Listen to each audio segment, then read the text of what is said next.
Hey everyone, this is Bob Glazer, founder and chairman of Acceleration Partners and author and host of the Elevate podcast.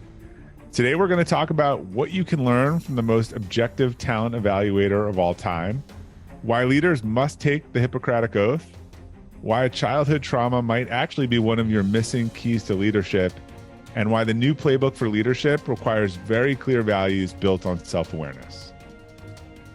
Welcome back to part two of our delicious conversation with Bob Glazer. He is the host of the Elevate podcast. His most recent book is Elevate Your Team, Empower Your Team to Reach Their Full Potential and Build a Business that Builds Leaders. And that book is pretty damn new. It just came out. It's his sixth book. Is that right, Bob? That's correct. But what I lack in quality, I make up in quantity. There you go. Wall Street Journal, best-selling author. We've been having a fabulous conversation about what the result has been of the Great Resignation, what happened to people, and we're looking at what leaders need to do in developing their people in a completely different way than we may have thought of. We need to take off the kid gloves, but we also need to stop beating people up. And how do we come together? And a lot of what we talked about in the beginning was how to examine ourselves from a values point of view, and how to evaluate our people from a values point of view, and how to bring those things together to really build the capacity of our organization and build the capacity of our people within that organization. And in the book, there's actual chapters on building your team's spiritual capacity, your intellectual capacity, physical capacity, and emotional capacity. Now, one of the areas within that that's kind of I think that is easy to misunderstand is physical capacity. I am a leader of an organization. What am I supposed to do to build my company's or my team's physical capacity? Am I supposed to get them to do chin-ups with me in the morning? What is this, Bob? Well, it's interesting. So look, physical capacity is, the health, well-being, and physical performance of your team. And objectively, I think we'd all think that's pretty tied to performance. And I think a little bit about the, Hippocratic Oath that a doctor made. Like, to me, this is first do no harm. So I'll be of you to encourage people to do chin-ups or tell them what to eat. Some leaders out there are just the cause of people's stress and overwork, and they're literally destroying people's physical health. So the first thing is to kind of do no harm. I mean, I share a story in the book around Marissa Mayer, who kind of came to Google in 2012, was a heralded, early leader at Google. She made sure the press knew about her 100-hour, 130-hour work weeks. I'd encourage anyone to do the math on that. In fact, someone actually told me this morning, how do you work 30 hours a week? And she said, you have to be really strategic with your bathroom breaks. So just let that sit in. So Yahoo did 52 acquisitions during her time, had terrible turnover, ostensibly no value created during her time there, other than the $100 million plus payout that she got. It was just a workaholic culture. Yeah. So look, we understand the 80-20 rule, right? There are a couple of things. One, more doesn't necessarily equal more. And two, people need some, they are the same person at work and not at work, and they need some separation there. So if you are someone who is physically exhausted and stressed out at home, it's not like you're going to walk into a work situation and be kind of fully rested otherwise. So the first is do no harm. The second is start focusing on the right outcomes, on healthy behaviors, on creating some separation so people really can go home and they're not getting emails all life, so they can recharge and do stuff that they care about outside of work, so they can come back to work energized, hopefully to work on a narrow set of priorities for the quarter the next day, not everything. The way that I always think it's really interesting, and employees are going to respond to what you do and not what you say. So if I'm a leader of a team, or let's just say I'm the CEO and I'm sending my out of office, for vacation, and I say, hey, next week, I'm going on vacation with my family, but if you need to reach me, here's my cell, here's my email, my Slack will be on. I'll be around from 2 to 4 in the afternoon. And, let me know and send me anything that's important or otherwise. I am just sending a clear message to the company that that vacation is not a time off of work. Like, it's a change of venue, right? So conversely, if I send a note to the company, say, hey, I'm going on vacation next week, and it's a really important time in my family. I'm going to be offline. If it's a real emergency, my assistant knows how to reach me, or you can text my wife at this number and she'll get a hold of me and let me know it's an emergency. And another thing I saw someone say, if you want to reach me, if you do need to reach me, email me at interruptmyvacation@company.com. Right. So, and I saw someone actually put that in. I love that. I love that, because it's like, you're now psychologically aware. I'm interrupting this person's vacation. Right. Or that when he says vacation or she says vacation, they don't mean change of venue. They mean vacation. And look, we were so serious about this. We paid people part of their wellness bonus if they didn't check email or they didn't check in on vacation so that they could take one. Because we were like, look, I know it takes about day 2 to actually unwind, then to get some real rest and relaxation. But by the way, there's some self-motive in there. A lot of the reason why people can't take a vacation is they've designed everything to go through them, right? When people go on maternity leave, somehow when pressed with the fact of taking calls while delivering a baby, they seem to figure out different processes on how to get things taken care of. I think it's sort of a mini version of that same effect. If you say to someone, you can have a $500 vacation bonus if you don't call or email or talk to anyone next week, they design some new processes to make things less reliant on them. Yeah, but now we're at a different psychological level here, because now we're talking about the need for significance, right? Yeah. I mean, if I'm on vacation and you don't need me, then am I replaceable? Is what comes up for people. They feel like, oh my God, they're going to get rid of me, because it's evident they don't really need me, because they could manage things while you were gone. And when I come back and go, how were things? And everybody goes, oh, it was great. We were fine. Thanks. You're like, panic. Oh my God. So that's the other piece of this. Right.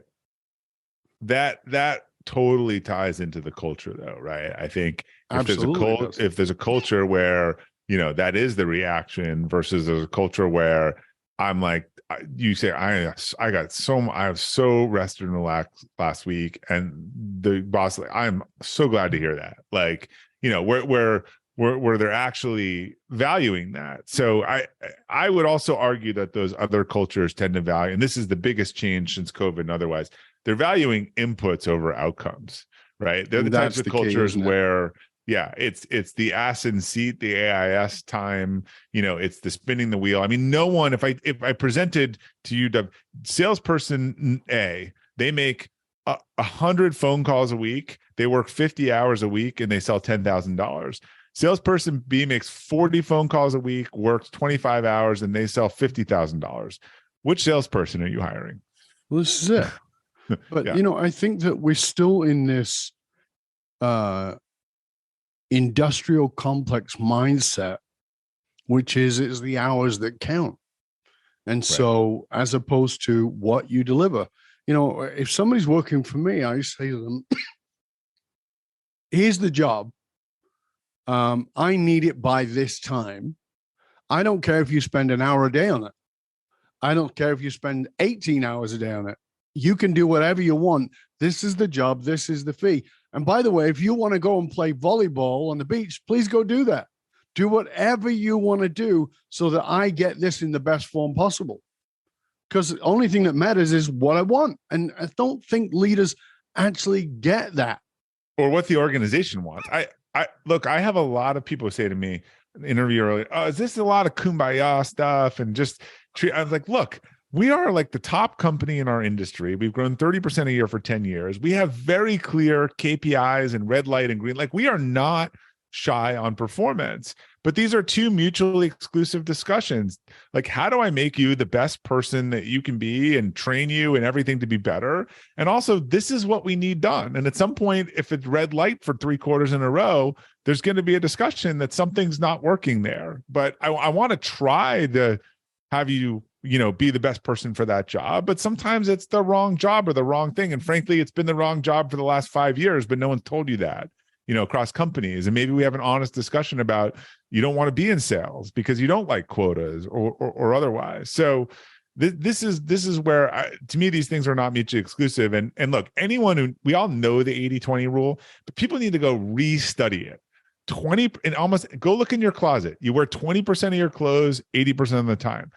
Only about 20% of the inputs in an organization will account for 80% of the outputs, which implies that 80% of the time that people are spending is only on 20% of the output. So you have a disconnect, and this too. Half the organizations where everyone's running around like a chicken cut off, I'm like, what are the 3 most important things that you need to get done this year? They can't answer that.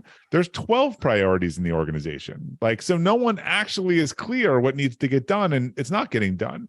When you go to a super high performance organization, usually a great culture, people will be like, here are the 3 things we're supposed to get done this year. And here are the 4 things this quarter I'm supposed to get done that feed to the 3 annual things. No one's skirting the outcomes. But to what you said is, look, if your light's green, I don't care if you need to go to a softball game at 4:00 that your kid has. Great. Don't cancel an important client call to go to a softball game and piss them off. But generally in most cases, things are not that urgent as we make them out to be. Right. And I think that's the thing about the new leaders that I work with and you work with who are understanding this. It's listen, like I said in the intro, there's a lot of people who were very successful at their careers and failed miserably as parents and partners and friends. And I know the workforce don't want that anymore. They're saying, enough, which we've got to change and we've got to have a better way. And it's now, I don't believe in work-life balance. I believe in a work-life blend. It means that there's a way to blend these things and bring them together. And they're never balanced within a day or yeah. Even. So yes, but the thing is that you put things that are right in place at the time. And so you want to go to this recital for your kid. That's great. Put it in. If there's no other reason that you shouldn't be there, well, it's not just because we have to have your bum in the seat. Go, enjoy. AIS. But there is a flip side to that, I'll say. I always like to take the balanced view. And I think that, because I've seen a lot of leaders struggle with that. If you're the type of leader or employee, you say, look, if you want to go to that game, you go to that. Then when there's a big proposal on a Monday for $10 million deal that's going to make the thing, you can't say, well, that's my personal time, right? This shouldn't be a fire drill every day. But if you're trying to run a business and you're part of a team, that has sacrifices. If you want to be a free agent and you want to go drive Uber or do the equivalent for a company and just do that and get paid and be a mercenary, you can do that. But a team has sacrifices. I've seen way too many people who like getting the benefit on one side, but then, I had a relative worked at a company that they were about to ship their product. It was in Europe, and every engineer wanted to take, July and August off and they're like, look, well, if we don't ship the product, we'll be out of business in September. I know you all can take the summer off, but we've got this thing that we do here. So I do think some people are struggling with, and I think you got to set the expectation that again, because I'm not making you work on the weekend and should be an exception because I have to, or it's part of the thing. But when someone came on Friday and asked us for a $10 million proposal by Monday, this is when you need to be flexible as well, right? And you laid that out beautifully in that article. I'm trying to remember the name of the article. It doesn't come to me on mind at the moment. You and I had talked about it. You wrote this great article, and part of it was stating that is that, I think that in a great culture, you understand that you have great value and that you value the organization as much as it values you. And what that means is that they value you. So, of course, go be with your kids and go to the recital, but you also value that they do that for you. So when that proposal comes in for the $10 million deal on a Friday afternoon, and we've got to have a proposal by Monday, we want to jump into that. It's just not the regular thing. And I think that because if it's every week, then it's not really an aberration, right? Yeah, right. If we've lived in the mindset that this company will always expect that from me, like you said, the Melissa Meyer thing, as opposed to this is not standard procedure, but this is me going above and beyond, and they go above and beyond for me. And I think that reciprocity, I mean, think about it even in relationships, in primary relationships. Like, I don't believe in compromise in a relationship. I tell people this all the time. They go, what? I go, absolutely not. It's disastrous. It creates resentment. Right. But I do believe in co-promising. I believe in being of service. I believe in compassion and community and all those things. I just don't want to be in resentment of any of it. So I recognize that my partner goes out of her way to do things for me that are not her favorite thing to do. And I do the same for her that are not my favorite thing to do. Not because I'm obligated, but because I give a shit and I care and it matters to that person. And I know they do things that they care about me and that I don't have to think about. So, like, why aren't we like that with the relationship we have with our organizations? Well, look, I think these things the pendulum swings way too hard. You got everyone. Right. I was on a panel a few years ago and they said, what do you think the theme for 2021 is? And I said, I think workers are going to continue on more flexibility. Two people down, a woman said, I think people want to work where they want, on how they want, on what they want. And I couldn't leave that alone. I was like, sorry, I was like, that's fine. But that is not being part of a team, right? That is a individualist sort of gig economy mindset. If someone really believes like that, they should go start their business and they'll probably find that it's harder than it looks. So employees are saying stuff like this. Just leave me alone. But then they have record mental health problems, loneliness, otherwise. I think they're missing the cue that some of the best work or the best thing that people ever will do is part of a team. And a team inherently requires some sacrifice and not everything that you want to do all the time. Imagine that any top sports program collegiate in the country, the institutional ones in the US, you don't have an 18-year-old coming in going, I got my own way of doing this. I got my own thing. I don't follow the play. They'd be tossed out on their ass in 5 minutes. So we're at a little bit of an existential moment from the employee side. And I understand why that individualistic mindset has sort of formed. But I think got to really think about what do we want and what are the trade-offs of, being a, independent contractor mindset for gun, a gun for hire, or being part of a team and understanding that means sometimes I'm passing, I'm not shooting, I practice when I don't want to. That's being part of the team.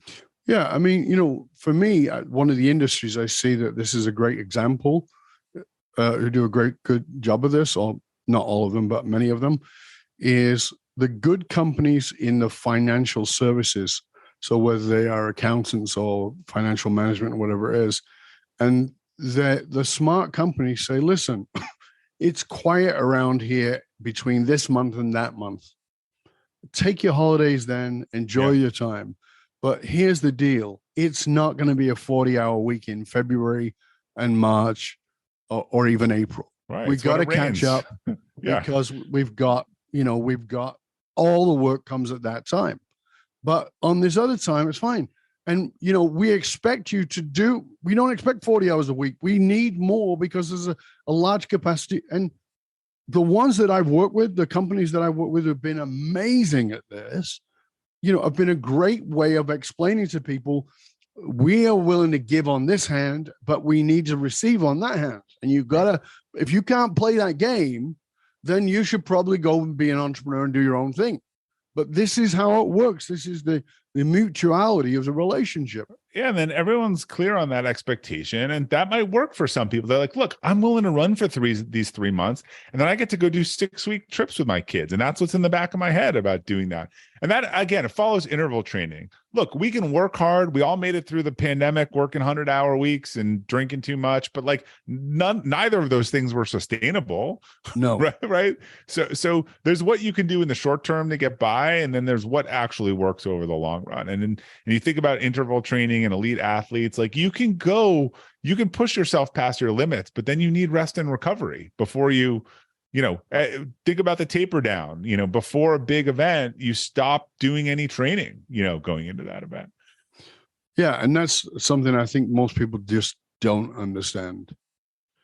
Yeah. So let's get into as we come towards the end of part 2 of the show, we get into the practicality. And what I mean by that is, if you were sitting down right now with a bunch of different executive leaders, right? Yeah. So they're in the executive suite, they're in the C-suite, and they're saying, okay, you're talking about elevating our people, and particularly in these different areas that maybe we haven't thought about before. Give us a couple of practical things we can do that take it out of the woo-woo that is in some of their heads, that we can do, that we can put into practice right now. I know you go into detail in the book, but I want to have people sort of get a grasp, and then they can go read the book and put it in action. Well, intellectual capacity, we didn't talk about that much, like learning culture, feedback culture. Start, teaching people how to give feedback, how to receive feedback. And I go in detail in the book. Like, feedback is about learning. Start, get people focused on learning, whether that's a book club, whether it's a podcast club, whether it's educational reimbursements, whether it's task force that work on new ideas. Like, these companies, this is what I think 90% of people say they leave a job when they stop learning, right? So how do we up the learning quotient as an organization? And yes. I found like those are a bunch of ideas.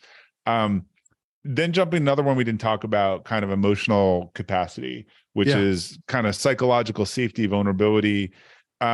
Just, you can institute in meetings just some basic, and to me this is good to just what's going on as a temperature set in people's life, some basic sharing at the beginning of meetings. So if it's an exec meeting or whatever, what's a high and a low from last week? What's a personal high? What's a professional high? What's something that everyone screwed up last quarter or in a quarterly meeting that they wanted to mulligan for? When you're talking to a client or otherwise, hey, how's it going? How's it going, Doug? Oh, it's going pretty shitty. Like, my mom's in the hospital. Like, now I understand why you're frustrated, not paying attention all meetings. So when you have team meetings, have marketing sit with sales, like mix people up, do some things just to give more exposure. I think the other thing I talk about, a great example in the book, emotional capacity, those leaders don't invite any excuses that are outside of the organization into their culture. So you and I all know these sales teams where they've just never lost a deal on their own merits. They got screwed by these people, by that competitor, they just remove this from their vocabulary, and they do debriefs. They say, look, okay, we lost the deal. You can't talk about anything externally. What could we have done better? So, for example, when we lose a deal, we call that client and we ask them 6 questions, and we listen to their answers, and we don't argue, and we don't try to open the deal. And the whole point is what can we learn for next time? When we make a mistake of a certain amount of money or more, people have to fill out what went wrong, what can we learn for the next time, who needs to know about it. If you can get your company to stop focusing on things that it doesn't control and blaming those, there's a great story in the book about a competitor that didn't like that we were not doing as much work with them. So they just made up this story about our organization about why we weren't doing work with them, because that was easier than addressing the reality of things that they needed to change.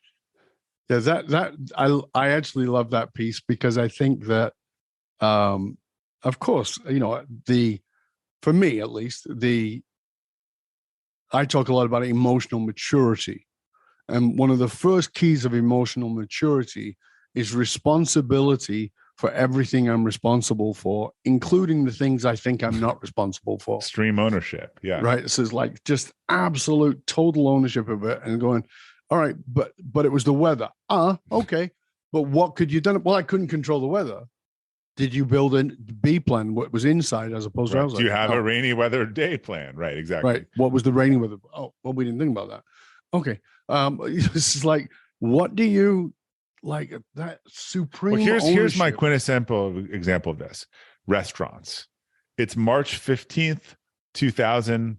Every restaurant in the world is pretty much shut down overnight. There is a group of restaurants where people say, this is our product, this is how we do it. we are not going back. We're not doing it. Like, we'll wait until we can go serve restaurant. We'll do what we do again. And, that's what we know. And the pandemic happened to both of them. And most of those didn't survive and were out of business. There's another group of restaurants that said, shit, we got people to pay. Like, we don't do delivery today, but we're going to sign up for all the delivery services. We're going to work on setting up tables outside. We're going to develop wholesale packages, and we are going to keep our people like employed, even if we don't make money. We're going to sell overpriced beer and see if people will buy it. And those people like made it through. And again, it would be easy for restaurant A and restaurant B to say, I got screwed because the global pandemic happened, which is true, but we ascribe way too much thing to the things that we don't control. In reality, both of them didn't do delivery. This one went and signed up for every delivery service on the next day. And this one said, we don't do delivery, right? Yeah, I just tell you a quick funny story about that. I went in a restaurant I haven't been in years. I was just in this particular area, and I went in this restaurant because it was where I used to live. And so I was like, oh yeah, I remember the food was really good. So I went in and said, oh, it's good to see you guys. Same owners. It's really good. I'm really glad you guys made it through the pandemic. And she said, I said, how are things now? She goes, well, they're not as good. And I go, not as good as what? And she goes, as they were in the pandemic. Like the pandemic was a complete boom for her. Yeah. And I said, so tell me, when the pandemic hit, what did you think? She goes, my husband and I sat down and went, oh my God, we're going to be out of business. She goes, we had 2 weeks of feeling like that. We shut the doors. We closed everything.